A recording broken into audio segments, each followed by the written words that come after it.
Well, today was just going to be one of those days, I think. I got to work, and not but a minute within walking in the door, I had a laundry list of things to try and work on. The part I needed for the boiler didn't come in. It's going to be in here tomorrow, so hopefully that'll be taken care of. Found out I had to work on another P-TAC today, which honestly I haven't even gotten to yet, and it's halfway through the afternoon. So we're going to try and mess with it here in a minute.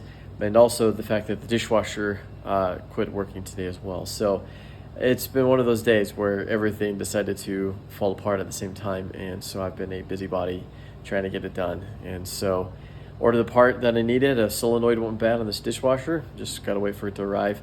Sorry I didn't film anything extra for it, but it's just part of the job. So anyway, that's what I'm working on and what I have been working on. So it should go well, and maybe tomorrow will turn out to be a little bit better with some positive improvements. So we'll see how it turns out.